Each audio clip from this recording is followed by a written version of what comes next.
Is Brandon Gustafson. Welcome to Assisted Living Investing. I help beginners like you launch their assisted living business in the next 12 months. So excited to have you here today.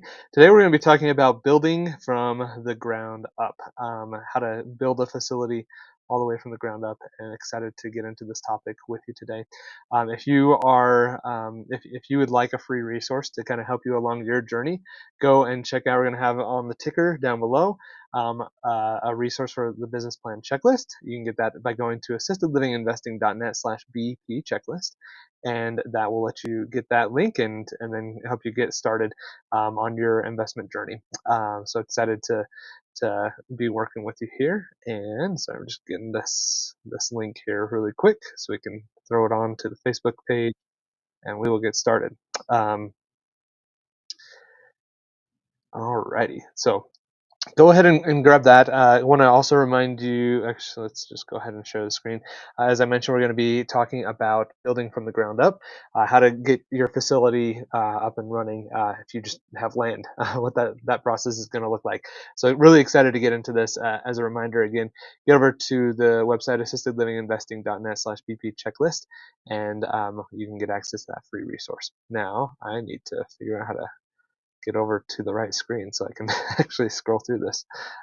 That's not it. Let's see here. There we go. Okay. I'm gonna click over and make sure this sign. Okay, there we go. We're going. All right. So my background, if you don't know who I am, my name is Brandon Gustafson.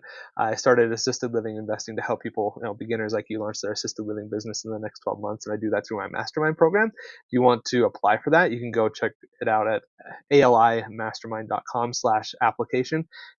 Take you through that process. But I have been in the healthcare industry for over a decade now. I have a master's in healthcare administration.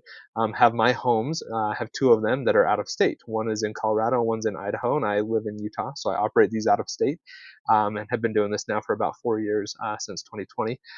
Through that process, have secured over $1.5 million in SBA funding as well. And yeah, just love what I do, love coaching people and helping people out through the process. So that is background on me. Now let's get into the process here for building something from the ground up. I'm going to kind of walk you through some of the processes here. And we're going to hit on in my programs a lot of what I do with coaching. There's a 5-phase process. Today we're going to be talking a lot about phase 2 type activities and phase 4 type activities. Is kind of what fits into this. So this is finding the right property and also getting the license and the process you're going to go through there. So there's a little bit of funding here, which is a phase 3 process, but we're going to talk about that here as we get into the video. Now, the first thing that you have to do when you're building from the ground up is find the property. You've got to find a house or find a lot where you can actually build this property. So you're going to probably want to get a vacant lot. You could get something that has a building on it and then demolish that and then start from there. But you're probably going to be wanting to get a vacant lot. When you do that, you're going to want to check zoning. So the conversations that you're going to have with zoning with the city is what you want to build there. If you're going to build a residential style assisted living home, you want to make sure that it is zoned properly for that. It's often going to be like an R2 or an R3. This is going to depend on which state you're in and how they interpret those zoning regulations, but that's something you want to be looking at. Or you may want to just go straight to a commercial type of a zoning when you get to that point, so you can make something a little bit bigger. This is all subjective. It's up to you how you want to do this, but you're going to want to check zoning. If it is not zoned properly, then doing the rezoning process here early on is going to help you. Oftentimes at this phase, though, if you're doing this type of rezoning on a vacant lot, my experience, having a few conversations with this, is it is one of those types of zoning changes that will go out for public comment. If you've ever driven around and you've seen like the public notices that say, "Hey, we're talking about rezoning this. Come to the city council on this date." To give your opinion, it's going to be that type of a rezoning process, more than likely. Not always the case, but just want to prepare you that if you have to do a rezoning, you're probably going to be going out for public comment with this type of rezoning. Whereas with a house that you're doing a conversion on, Not always the case. Sometimes it's a simple application. So just something for you to be aware of. And then you also want to identify what the size of the building is. There's going to be also different types of things that you just have to be aware of as far as like the setting of the physical facility itself in relation to where it is on the lot. There's probably going to need to be easements for how far it is from property lines, and if it's zoned commercial, amount of parking spaces and things like that. So you want to take all of that into consideration and then maximize to the extent that it's still meeting the needs, the size of the building, so that you know what that's going to look like. So if you want it to be a residential style home, then cool. This is kind of a, you're going through a similar process that you would with building a normal home. You want to make sure it's zoned and can allow a number of unrelated individuals living in the same home.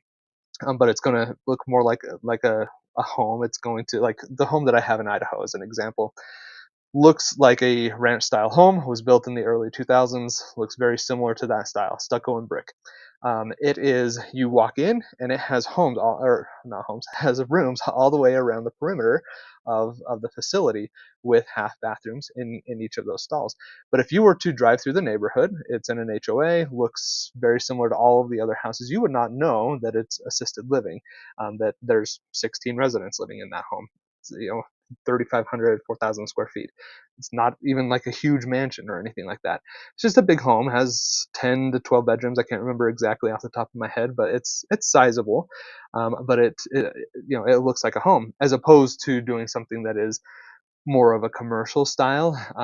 In that case, you're going to want to, if you want a 30-bed facility, this is it's a more unique type of a process. So you have to do this research up front. You really have to figure this out. In my program, we talk about business foundations. That's where we spend phase one of everything that we do, building that foundation so it can help bring you through all of this so you know what you're going to do. So if you're building something from the ground up, you're going to spend that time and you're going to be doing things. Now, before I move on to the next slide here, I've neglected to say, if you're a newbie, type in newbie down below. Would love to hear who you are. And if you have questions as we go through this, I'm going to have time for Q&A here at the end. So make sure you type in questions. And if you're watching this after the fact, then please type that in as well. And I'll get to those. We'll create other live videos for you. And then I had like a little, I don't know what you want to call it, Easter egg, sneak peek. If you got to this point in the video, just type in administrator down below. Would love to see how many of you get to this point. So share a little bit of a story. We had our administrator quit at our Idaho facility recently. She gave notice to us last week, and we are going through the process of finding and hiring a new administrator. We actually made an offer on that today. If you are interested in learning about about that process, what it's like to go through and hire an administrator, maybe what a job description looks like, then comment down below, job down below. So if you got to this point, administrator, and then if you want to know a little bit more about what that looks like, then type in job down below, and that will just kind of key me on creating that for you in a future video. So just wanted to throw that out there really quick. Okay, so let's get back to this. Approvals needed. So as you're going through this, what you're going to find is you're going to need these approvals. There's zoning. We've talked about this quite a bit already as we've been talking about what to do from the ground up and finding the right property. Zoning is potentially going to require public comment, public notices. It could be as simple as an application, but it is something you absolutely have to verify. Zoning, like the city, is going to require this when you're pulling permits and things like that, as you're working on building the home. But the state is also going to require all of that as you are working on getting your license. So zoning, huge. FGI is I believe it's a nonprofit organization, but a lot of states are going to require you to go into this. And I looked it up before I got on here, and now I can't remember what it is. Give me 1 second. um, let's see. FGI is the Facility Guidelines Institute. It is a nonprofit that works specifically on trying to help out, trying to trying to figure out what the guidelines are, what you need to do in order for you to be building a facility correctly. So FGI, even if it's not a requirement in your state, it's something that you want to be familiar with because it's a good standard. And if you end up hiring like an architectural firm an engineer firm to help you build the blueprints and get everything in line for what you want to do for your facility, then I would recommend getting one that is familiar with FGI or even certified by FGI. It will just make the process go so much more smoothly for you. Some states require that happens as well, and there's like a separate FGI application you have to go through. So just something for you to be aware of. Building permits as you are working on building this, just like if you are building a new home, you have to pull permits, you have to document all the things that are going to happen inside of the home, how it's going to be built, get approvals and everything like that. This is something that absolutely has to happen for you to do this. You can't just find a plot of land, go buy it, and then start building a house and just expect that everything is going to fall into place. You actually have to follow some of these rules. Regardless if you're a licensed or unlicensed facility, you're building a new building, you have to follow a lot of these rules here. And then the state, this is much more like state licensing type of a thing. As you get into this, if you're going to look at building a facility from the ground up, you want to talk to the state about the licensing requirements. Make sure you understand, size of facility, what type of license is that, what's that going to look like, and how are you going to move forward with that. So that is the type of approval you need from the state. At this point, it's more of a verbal approval that yes, you're good to go, but you want to talk to them early on so you don't skip any steps in the process and you don't have any hiccups as you get closer to completing the facility and you want to start bringing residents in. You want to have these excuse me, you want to have these conversations early on as you're getting things moving. Now, let's talk about some of the partners, some of the different people that you're going to want to involve as you start building from the ground up. One is, I mentioned these a little bit already, architects, engineers, and contractors. So the architect and engineer, these are very much upfront. And what I've learned here, I talked about this in a previous video through my grant, the $1 million grant that I have, that is all about doing renovations on our facility. Working with engineers and architects up front is going to make the process go so much more smoothly. Oftentimes they'll handle the permitting process for you, or a contractor will actually. They're going to build the blueprints, they're going to walk the property, they're going to make sure everything's good, they're going to do all the math for you. You don't have to worry about that. You are going to pay a good chunk of money for you to have to do this. So our home, luckily this is covered in our grant, but it's costing us between $90,000 and $100,000 for all of the architectural stuff and the plans and the blueprints and everything in our home. Now, granted, our home was actually built in the 1890s, and that is not me like missing something there. It was built in the 1890s. It's an old home. It's a really cool property. It's a lot of fun to go and look at and things like that, but it is old and it needs some updates. So that could be part of the reason why it's a higher cost, is because it's an existing structure. It needs we have to adjust for things. It's old, so that's something to take into consideration. But expect to pay a good chunk of money for architects and engineers as you're going through this, and then contractors as well. A lot of contractors they'll do the work. You get a good general contractor. They will charge a percent of the amount of money that you are using for the construction. So this could be 10% of a project. So if the full build of the house is 500,000, of the structure it's 500,000, 10% is 50,000. So that's what you're going to pay the general contractor for kind of just managing that project. Now, I know there's a lot of you out there. I actually have had a lot of conversations with those of you that are kind of in this world, that are general contractors, that have the experience with building and things like that. Keep me honest here. Go ahead and comment down below what that looks like. But if that's you and you're a general contractor, then you can save yourself a little bit of money there in the way that you're going to build this out. But that's something for you to be aware of.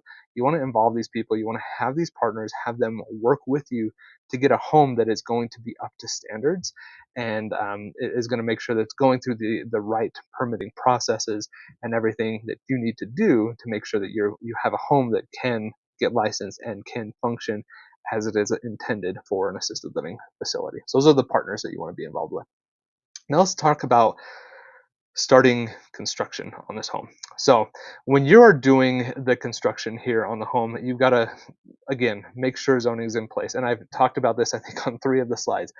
It's because it's extremely important. You cannot, if you do this without adjusting the zoning or looking at the zoning, you could build a home, you could build a facility, you could get it done, and then you go to the state, you try to say you're doing assisted living, and they say, no, this is an industrial area, or this is a residential single family home, this is townhome area. You want to make sure you avoid that. So absolutely every single time, check with zoning, make sure you get that thing set up so that you are confident that everything's going to go well there. You have to go through the permitting process as well. Before you begin the construction, get the permits. Don't, I know you're chomping at the bit. I know you want to do that. I know you want to build this thing. You want it to be cool, and you're just so excited.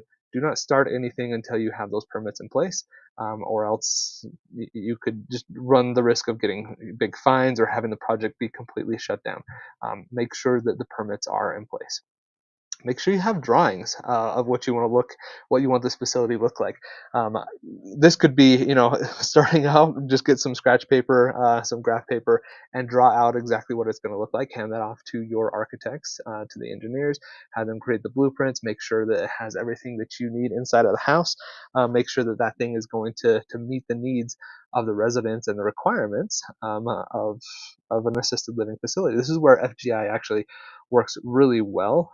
Is it's going to help out in just making sure everything comes into place. So even if it's not required by your state, I still highly recommend that.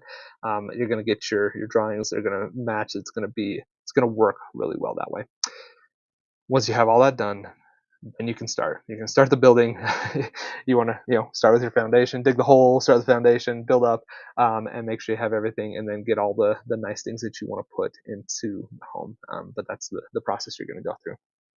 Now, let's talk. And all of this stuff, well, the majority of it, except for the talking to the state, those are phase 2 activities that I teach in the assisted living mastermind program. If you want to apply to that, go to alimastermind.com/application, and you can go ahead and do that, free. I look at where you're at in the process, and then, if it's a good fit, then I'm going to tell you, yes, I approved it, and then from there you can decide if you want to join or not. So it's a no obligation application process, but would love to see if it's a good fit for you or not. Now let's get into this. This is a phase 4 type of thing inside of the program, getting the license. So in here, what you're going to do is you're going to talk to the state early on. I mentioned this, a few minutes ago, but you have to reach out to the state. You have to have these conversations early on and make sure that things are going to run as smoothly as you would like them to. If you do not talk to the state, you run the risk of there being delays, or not even getting the approvals that you need. So have these conversations early, have frequent conversations with them, and just make sure that they are aware that you are doing this and that you're committed to doing it, so that as soon as construction's done, you open up your doors, you have your open house, you're licensed, you can bring people into the facility. That's what you want to do. You want to make sure this all runs very smoothly. Now, as I mentioned, you want to communicate all this to the state as you're doing construction. Just keep them updated. Just reach out to them periodically. It doesn't need to be like a formal thing or anything like that.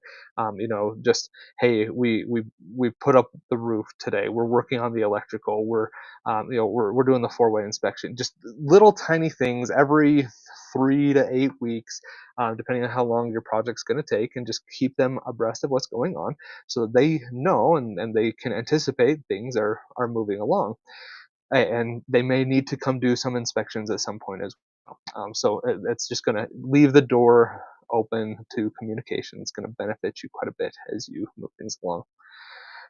You also are going to want to be working on your application to get your license. So this is going to be including your policies and procedures. You want to be building that or paying somebody to build that, so that you have the policies and procedures in place. You want to fill out the application that they have. You want to start just getting really familiar with those rules and regulations, probably hiring the right people as well. If you're going to do this and you don't want to do all of the work, making sure that you're bringing people through that process there as well. So this is the licensing process. While it is a phase 4 activity, it goes hand in hand and is done in tandem with a phase 2 activity. This is a lot of what I teach people. Phase 2, 3, and 4, they kind of get bundled all together, talking to different people, but doing a lot of this work at the same time. So that is why you want to get the license.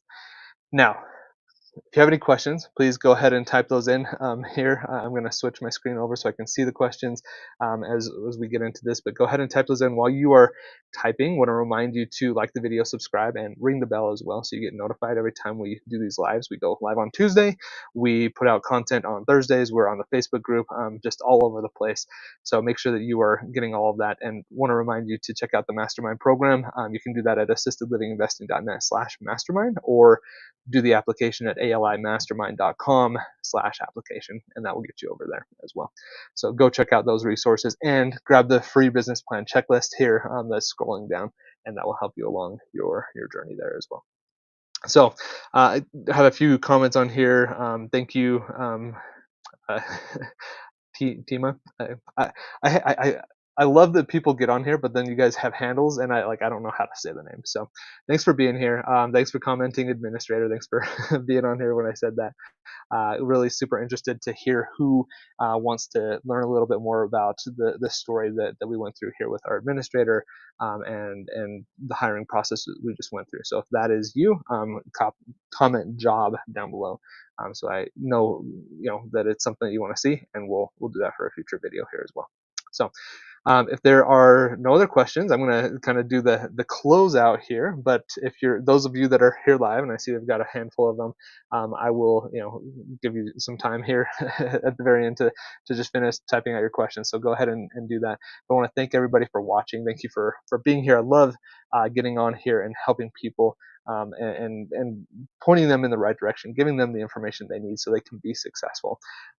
Go grab the free resource, assistedlivinginvesting.net/BP checklist. Make sure you grab that. It's going to help you out along the way. And does residential assisted living sound interesting to you, but you just don't know how to get started? At assistedlivinginvesting.net, I'm here to help beginners like you launch their assisted living business in the next 12 months. I love coaching people, love helping people through this process and bringing them all the way through. It's super rewarding for me, and the impact that I know that you are going to have on your communities and your family, I love it. So super excited to work with those of you that are in that position and ready to move forward. So come check out the website and let's move forward. Have a comment here. Business plan template is working well for us. Thank you. Yes, thanks. I think this is Lon. So thanks, Lon. Appreciate you being on here live, and glad that template is working out for you. You can get that by going to assistedlivinginvesting.net/BPG for the business planning guide. We have the business plan template in there. It goes deep in the calculator. The calculator I give away for free, but if you want a course that kind of goes through how to dive into that, plus a market research guide, which is really valuable. And we're actually updating that right now. I just looked at a draft of it yesterday. One of my assistants is helping out, and we're going to have our new top 10 list of states for where I recommend that you look at, plus a deep dive on the different markets in those states. So those that already have the business planning guide, you're going to get an updated version of that. But if you if you want that, then go check that out. Go grab that, and you'll get the updated version as soon as it's available. So excited to bring that through for everybody. But I want to thank you again for being here. Thanks for watching, and we will talk to you next week. Thanks, everybody. Chat soon.